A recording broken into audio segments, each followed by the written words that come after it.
Halo adik-adik, hari ini kita akan belajar tentang biologi. Nah, tapi pertama perkenalkan dulu, nama aku Agin. Aku adalah salah satu pengajar di TIS.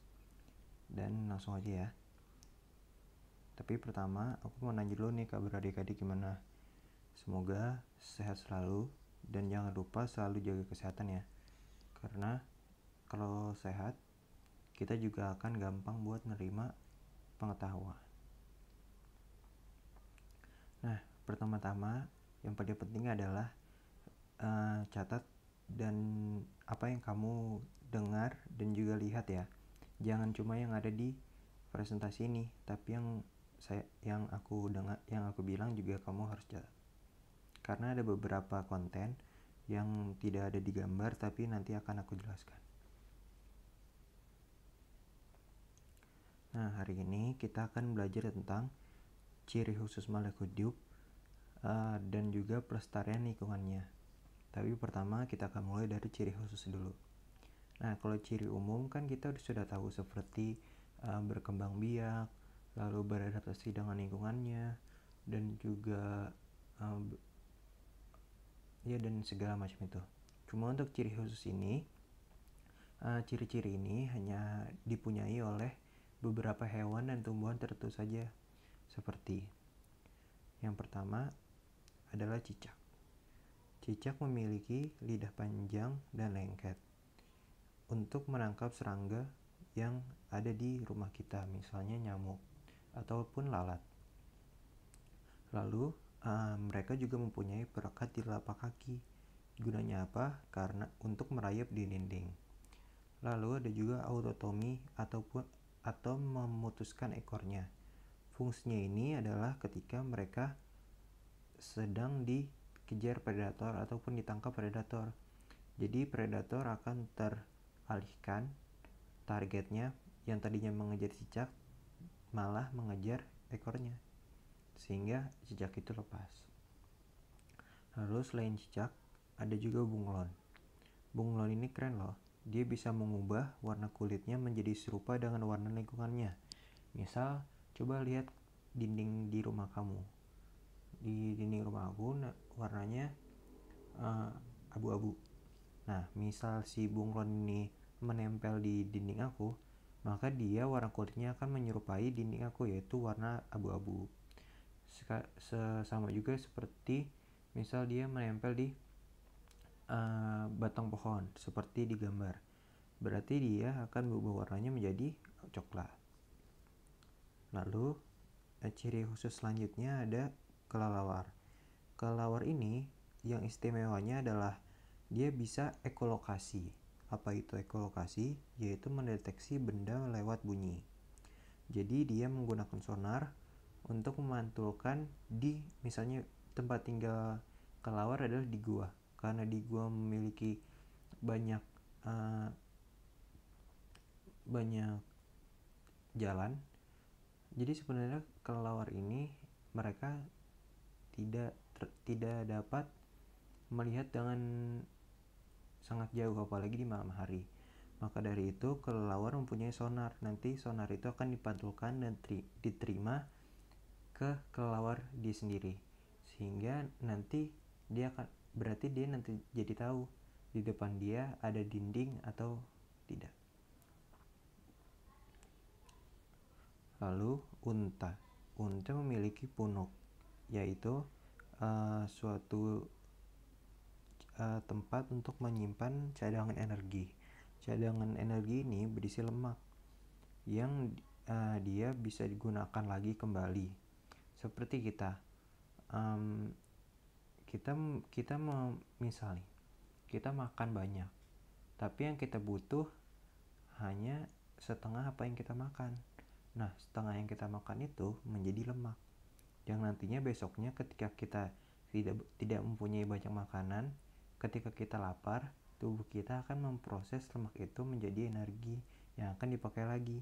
Maka dari itu, unta menyimpan cadangan energi mereka agar ketika mereka di perjalanan di gurun pasir, yaitu pastinya mereka tidak akan mendapatkan banyak makanan di gurun pasir, maka mereka menyimpan cadangan makan energi itu ketika masih ada sumbernya. Jadi nanti tinggal dipakai lagi. Lalu selanjutnya, beruang kutub. Beruang kutub istimewanya itu memiliki bulu tebal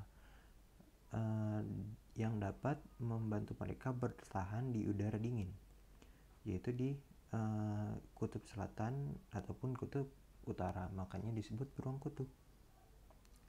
Ini mekanismenya sama seperti kita memakai jaket. Ketika kita tinggal di dataran yang tinggi, yaitu yang temperaturnya rendah, yang dingin, kita otomatis akan membawa jaket, sama seperti burung kutub. Lalu walang sangit. Walang sangit ini dia bisa mengeluarkan bau busuk ketika menemui predator. Lalu selanjutnya kura-kura. Kura-kura memiliki cangkang yang melindungi diri dari musuh. Dan sama seperti landak, cuma landak bedanya dia berupa duri yang jika disentuh oleh musuhnya akan terluka. Kalau ular, dia bisa mengeluarkan racun dan melilit musuh, seperti ular kobra yang memiliki racun yang bisa membunuh satu ekor gajah, atau ular sanca yang dia tidak mempunyai bisa beracun tetapi melilit tubuh mangsanya dengan tubuhnya. Lalu kalajengking memiliki dua keistimewaan, yaitu sengat bisa pada ekor di belakang dan capit untuk mencangkrap musuhnya. Nah, itu tadi adalah hewan. Sekarang kita masuk ke tumbuhan. Tumbuhan pertama kaktus. Batangnya menggembung berisi cadangan air. Daunnya berupa duri untuk mengurangi penguapan. Akarnya memanjang untuk mencari air. Dan kantong semar atau Venus merangkap serangga, kemudian dicerna untuk memenuhi kebutuhan nitrogen. Lalu teratai yang dimana dia bisa mengambang di air. Lalu eceng gondok juga sama, tapi dia mempunyai pangkal tangkai daunnya menggembung untuk mengapung di permukaan air. Tapi kalau teratai dia menggunakan daun yang lebar, jadi dia bisa mengambang. Kalau eceng gondok itu menggembung, kalau teratai itu dia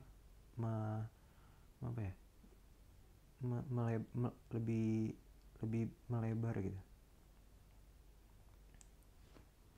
Lalu mawar bisa melindungi dirinya dengan batang berduri, dan pohon bakau mampu menopang batang bakau agar tidak roboh saat ditempa ombak. Lalu pohon jati daunnya gugur saat musim kemarau untuk mengurangi penguapan. Mekanismenya itu karena semua pohon itu memproduksi oksigen dengan fotosintesis kan. Dan fotosintesis itu ketika kita fotosintesis, kita mengubah air menjadi oksigen.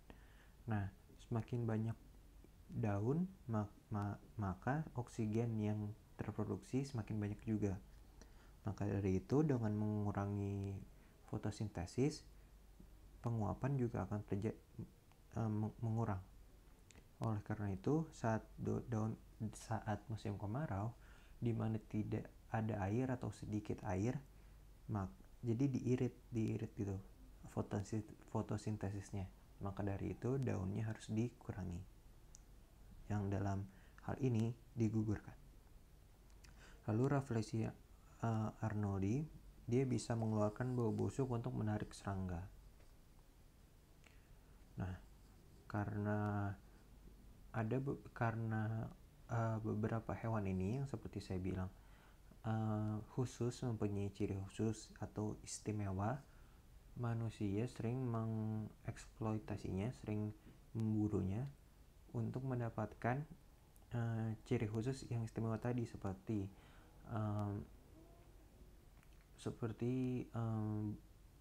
bunglon, atau seperti kelelawar, contoh seperti apa tadi?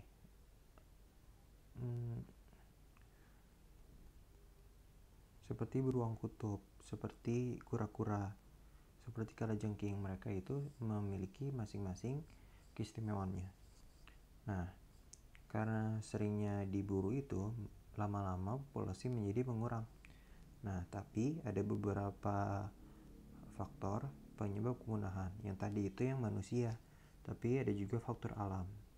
Nah, yang pertama itu adalah sulit beradaptasi dengan lingkungan, memiliki tingkat perkembangbiakan yang lambat, ataupun terjadi bencana alam. Sulit beradaptasi dengan lingkungannya. Misal bayangkan, unta tidak mempunyai punuknya. Berarti dia tidak bisa menyimpan cadangan energi, dia akan kelaparan dan akhirnya mati. Lalu memiliki tingkat perkembangbiakan yang lambat. Misal nih, unta diburu tapi oleh hewan yang lain, bukan manusia. Misal singa. Oke. Ketika 5 unta diburu oleh singa, nah mereka tapi hanya bisa berkembang biak melahirkan 2 unta. Maka dari itu yang dilahirkan lebih sedikit daripada yang dimangsa. Lalu untuk terjadi bencana alam, ini contohnya seperti dinosaurus. Dulu dinosaurus banyak, hampir semua bumi dikuasai oleh dinosaurus ini. Tapi pada zaman dahulu hujan meteor jatuh dan akhirnya terjadi bencana alam yang membuat dinosaurus punah. Lalu faktor manusia. Faktor manusia pertama ada penebangan, pembakaran hutan karena dibutuhkan untuk membuat kertas yang kita untuk tulis sekarang untuk belajar. Lalu ada juga yang buat bisa bercocok tanam, bisa bertani, kan itu untuk mencari lahannya harus dibakar dulu hutannya. Terus ada perburuan liar yang nanti akan saya jelaskan. Lalu ada eksploitasi secara berlebihan, pembuangan sampah ke alam. Nah, langsung aja ke contohnya. Hewan langka adalah berbagai jenis hewan yang keberadaannya sulit ditemui di alam bebas, jumlahnya terbatas, dan hanya hidup di suatu daerah tertentu. Contohnya seperti badak bercula satu. Badak bercula satu ini sudah sangat jarang ditemui karena pertama hanya ada di ujung kulon di Banten, Indonesia. Selain itu tidak ada lagi. Nah, tapi karena keistimewaannya ini, banyak manusia yang mencari culanya ini karena culanya ini dianggap indah oleh orang-orang yang mempunyai uang. Akhirnya mereka diburu dan akhirnya hampir punah. Sama seperti harimau ini, katanya katanya dagingnya itu bisa untuk obat dan juga kulitnya digunakan untuk membuat berbagai macam pakaian. Terus ada juga burung kasuari. Di bawah ini bulunya indah sehingga banyak ditangkap oleh orang banyak. Dan selain diburu, ada juga beberapa hewan yang habitatnya dirusak sehingga dia tidak mempunyai tempat tinggal, seperti orangutan yang akhirnya berdampak pada kehidupannya dan akhirnya terancam punah. Dan yang tumbuhan pertama ada Rafflesia arnoldi. Rafflesia arnoldi terdapat di hutan-hutan Sumatera dan sebagian Kalimantan. Bunga ini hidup parasit di tumbuhan menjalar. Kuncup bunganya dapat dijadikan obat. Kalian bisa menemui ini di Kebun Raya Bogor, tapi hanya di beberapa bulan saja. Lalu ada kantong semar. Tumbuhan ini tumbuh di daerah yang kekurangan unsur nitrogen, seperti hutan di Tangkuban Perahu, Jawa Barat merupakan salah satu habitatnya.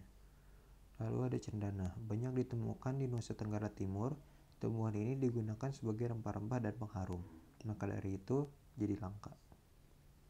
Dan bagaimana sih caranya melestarikan hewan dan tumbuhan yang tadi saya sebutkan? Pertama ada 2 cara, yaitu pelestarian in situ. Dilakukan di tempat asli hewan atau tumbuhan. Contohnya seperti Swaga Margasatwa, hutan lindung, atau taman nasional.